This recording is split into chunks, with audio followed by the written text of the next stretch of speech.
ជួនông 20,000ទៀតមិនដែរនេះកូនឃើញអត់ក៏លុយទៅតាមផ្លូវក្មួយទុំតបើប្រាក់ខែអ៊ំចាចង់ពឹងអ៊ំជួយថតរូបទីបាននេះបានទៅច្រឡំថាជូនអ៊ំមិនមែនជូនអ៊ំទេលយទៅណាលើដោយសារអ៊ំជួយថតខ្ញុំមួយមិញចាខ្ញុំជូនកលានអ៊ំមួយសុខសប្បាយកូនអ៊ំចេះសុខសប្បាយដែរកន្លែងមកគាត់ហ្នឹងឥឡូវនិយាយលេងអ៊ំជូនអ៊ំ60000ហ្នឹងមកជូនច្រើនណាកូនជូនមេនេះទៅទេដាថ្មីតាមតែរក្សាកូនទាំងពីរនាក់នេះណាកូនបានសេចក្តីសុខដោយចម្រើនទៅទីកន្លែងណាក៏បានសេចក្តីសុខជូនអ៊ំ20000ទៀតមិនដែរនេះកូនលេងអត់ក៏លុយទៅតាមផ្លូវកូនអត់អីទេអ៊ំជូនអ៊ំអូនរស់ស៊ីមានបានណាកូនណាទីតែអ៊ំឈប់អ៊ំមានធ្លាប់មានក្តីសម័យអីចង់ថតជាមួយលោកតាស៊ិនស៊ីសមុទ្រអីអត់អ៊ំមានហើយកូនអើយតែមានថតខ្ញុំនឹងធ្វើឲ្យក្តីសម័យអ៊ំខ្លាចកាប់អត់មកនេះអ៊ំមកនេះឈវិញហើយដល់វិញដល់វិញក៏អ៊ំដើរចេញពីលោកតាស៊ិនស៊ីសមុទ្រអត់ញ៉ាំកិនទេអរគុណច្រើនអ៊ំបាទជម្រាបលាបាទអរគុណច្រើនអ៊ំលក់ដាច់អ៊ំចាអូហេងកូនជូនមេឲ្យក៏សុខភាពល្អតបាត់គ្នាទឹកថ្នោតនេះមកដល់ប៉ុន្មានអ៊ំមកឥឡូវក្មួយខ្ញុំ10អាប់ឲ្យក្មួយ18000ទេអាប់មែនទេអាប់មែនទេប៊ុំអាប់មិនជូនអ៊ំ20000ហ្នឹងហ្មង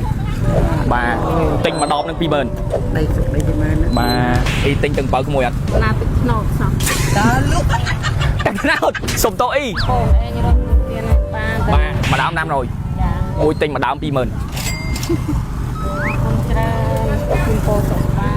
បាទតោះឥឡូវយើងទៅនិយាយពីទូរស័ព្ទមួយផ្លេតនៅខាងក្នុងនោះទូរស័ព្ទដៃ Honor 600មានបំពាក់ជាមួយនឹងមុខងារ AI ថ្មីគឺ AI Image to Video 2.0 ដែលបងប្អូនអាចធ្វើឲ្យរូបថតប្រែទៅជាវីដេអូបានដោយបងប្អូនគ្រាន់ចូលកន្លែង Photo ហើយចុចកន្លែងពាក្យ Create បន្ទាប់មកចុច Import to Video ហើយរើសរូបថតចំនួន2សន្លឹកមកបន្ទាប់មកទៀតគេនឹងឲ្យបងប្អូនសរសេរ prompt យើងសរសេរ prompt ទៅតាមអ្វីដែលយើងចង់បានមកបន្ទាប់មកយើងចុច Generate ហើយយើងនឹងទទួលបានវីដេអូមួយដូចដែលយើងចង់បាន Honor 600បំពាក់ជាមួយនឹងថ្ម 7000 mAh មកដែលបងប្អូនអាចសាកល្បឿនលឿនរហូតដល់80 វ៉ាត់ហើយមួយទៀតទូរស័ព្ទនេះគឺមានកម្រិតភាពធន់ SGS ជាមួយនឹង IP68 IP69 និង IP69K ដែលមានភាពធន់កម្រិតខ្ពស់ដែលបងប្អូនអស់បារម្ភពីការធ្លាក់ឬក៏បញ្ហាចូលទឹកនិងធូលីដីទៀតហើយទូរស័ព្ទដៃមួយគ្រឿងនេះគឺបំពាក់ជាមួយនឹងអេក្រង់ AMOLED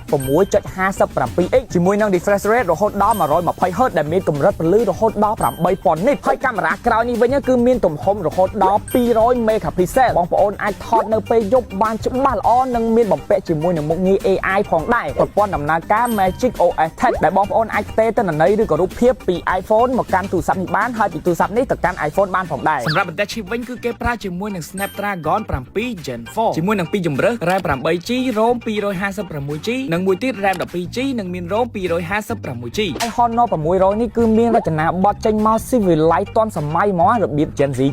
ដូចយើងឆ្លាញ់ទូរស័ព្ទដៃពណ៌ទឹកក្រូចអីទូរស័ព្ទនេះគឺត្រូវម៉ាច់ឯអ្នកទាំងគ្នាហើយទូរស័ព្ទដៃមួយគ្រឿងនេះគឺមាន3ពណ៌គឺមាន Orange Black និង Golden White Outfit check